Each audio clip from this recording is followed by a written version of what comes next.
video. Today we're working on our recycled kitchen jar and old Christmas napkin that you happen to have around, and we're going to turn them into these beautiful candle holders or lights. And these are really simple to make and really inexpensive, so they're great for anybody's budget. So let's get started. For this project, we're going to use a recycled kitchen jar. Pickle jar, spaghetti jar, anything like that. That's what makes this so wonderful. But just in case you don't have one like that, you could always go to one of your dollar stores or Dollar Tree and buy a glass candle holder and do that. Your rim would just be a little bit different. And how many of us have napkins that we have just a couple left over from Christmas, but we don't have enough to use again? So that's what's really fun about this project.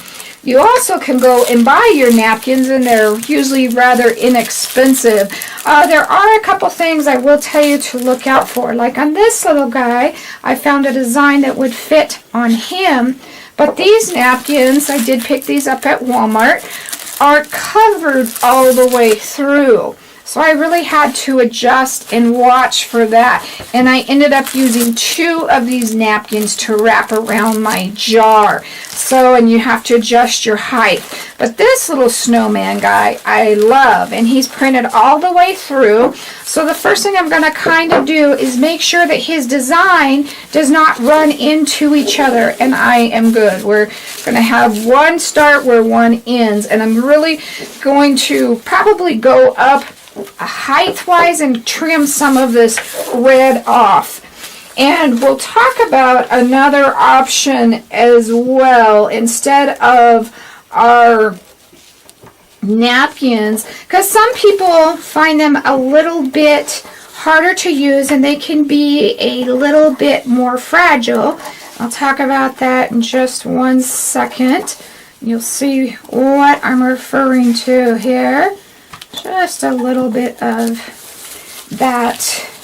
I'm going to trim this edge, but I may have to use a little bit of the red where we meet up. So we'll kind of look at that. I'm going to trim that red off all the way on there, just in case I don't have to.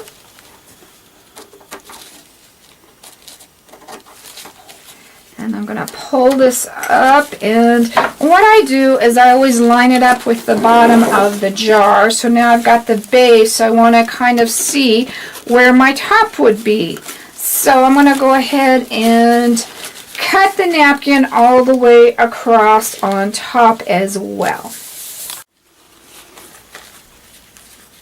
So most of these napkins have 2 layers, and if you separate them, it makes your one layer a lot flimsier. But if you put both layers on, it's thicker and it's harder to see if you decide to put a candle in the middle. And it kind of gets puffy.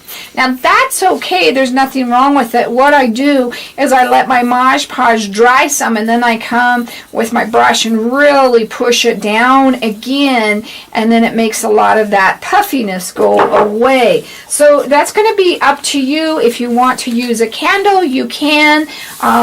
If do maybe 1 layer, if not you could do 2. Another option is tissue paper. Tissue paper like this kind is very nice and see-through, and yet it is really pretty durable. So that's another option. You could even cut out the little guys on your napkin. You could even use some from Christmas cards and then put the tissue paper on and then Mod Podge those on top. So you've got some different options.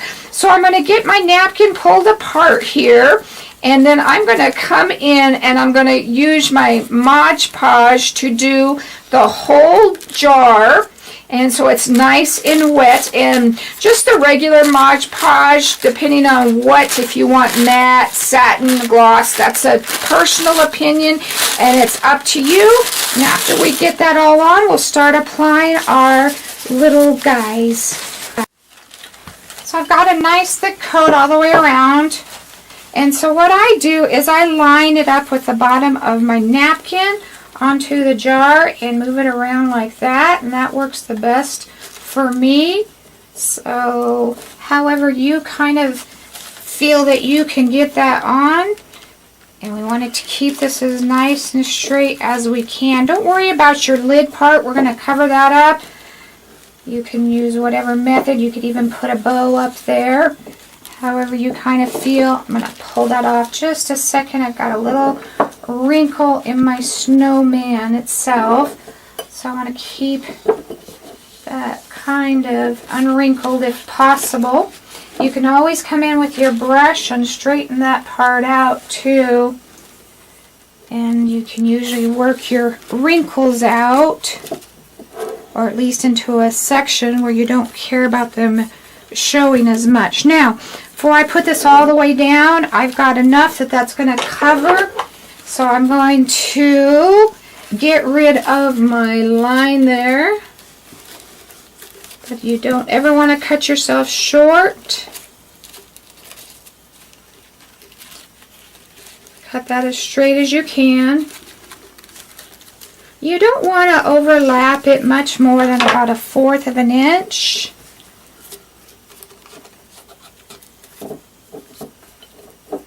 So I'm going to kind of just press them on with my hands. And my lid, we're going to have a few little bends, but we're going to cover that all up. And I have a couple little edges that seem higher. I'll just trim those down. So, once we kind of have our seams and everything kind of out, we're going to come in and we're going to apply one more layer of Mod Podge. And I'm going to hit underneath this seam because I don't have it on there. And I'm going to do one more layer. Get it nice and sealed. Get that all on, and then we're going to add a little bit of holiday spirit to it. Same with the little part up here. Sometimes you may have to come underneath those to get those edges at the bottom.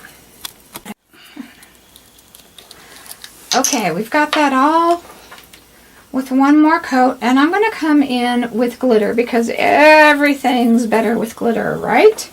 Well, it's still wet, and apply this so that it will stick, and then we will let it dry. You can do more than one type of glitter. You may even want, where it's two-tone, you may want a different type of glitter at the top than you put at the bottom. There is no right or wrong to that. And if you decide that you wanted to do one more layer of the Mod Podge over the top to help keep the glitter in place, you can do that as well. Once our glitter's all dry, we're going to talk about maybe adding some other little elements to it as well. I finished them all up. I've got the glitter all on. I did do a different type up on there and down here. Another thing that would really be cute on this is some textured snow. I thought that would be fun. You can do all kinds of fun things to add to this a little bit. Like on this guy, I added rhinestones and I glued those on with my E6000. Even if they have the self-sticking ones, go ahead and put a little bit of E6000 behind them. But there's all kinds of fun snowflakes that you can find. That look in the confetti area, as well as like stickable snowflakes. And I'm going to come back and put these on with E6000, but right now I'm just going to stick these kind of here and there. And another thing I would suggest, I'm probably going to come back and put a rhinestone in there. You could even put a blue rhinestone in there.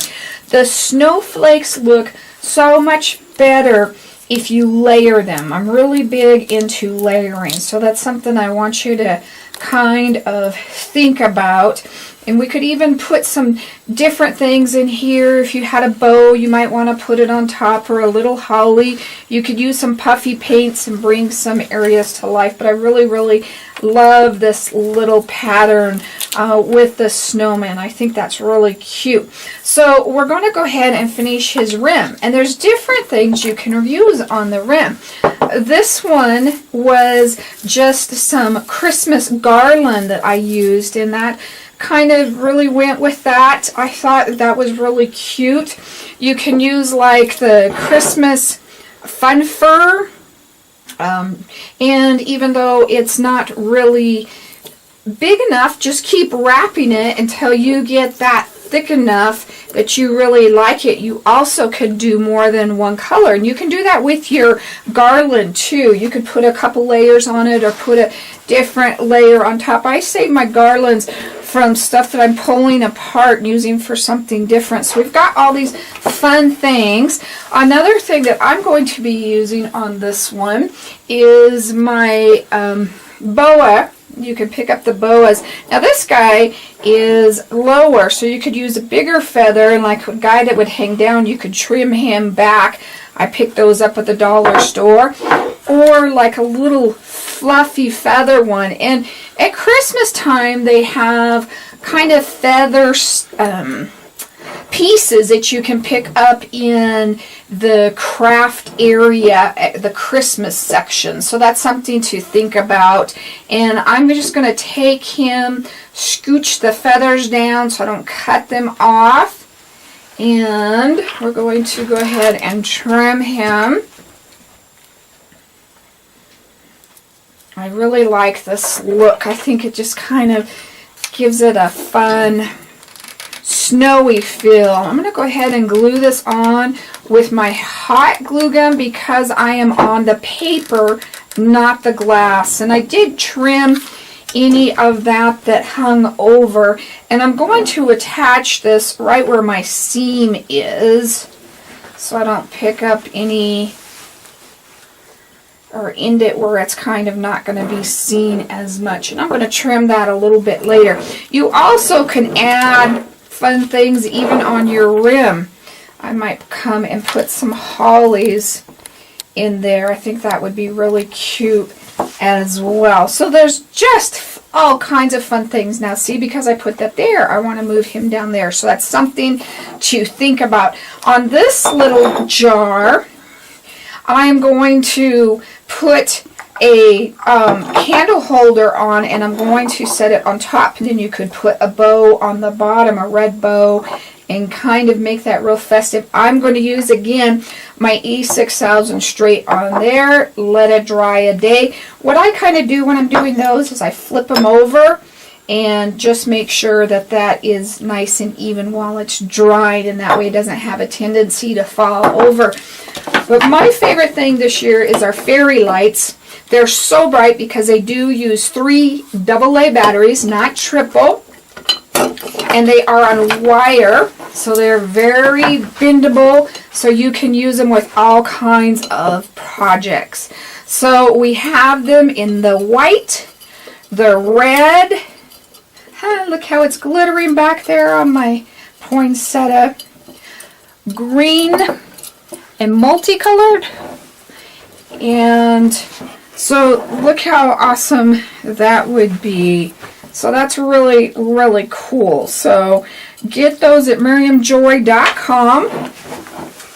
And we are basically done with our little guy. I also did these for different holidays, and I put handles on some of them. For the Christmas ones, I didn't want to do that as much. Another really thing that would be really cute up here is a little poinsettia flower. So that's something to think about. Just make him your own and add your own touch to it. Well, I hope you enjoyed that. I hope you have lots of ideas of things that you can use and how you can decorate them and just make it your own. Come on over to miriamjoy.com and pick up our little wonderful fairy lights to add so much more to your project as well. And as always, if you ever have a question about a project, please email me at art@miriamjoy.com. Have a Merry Christmas.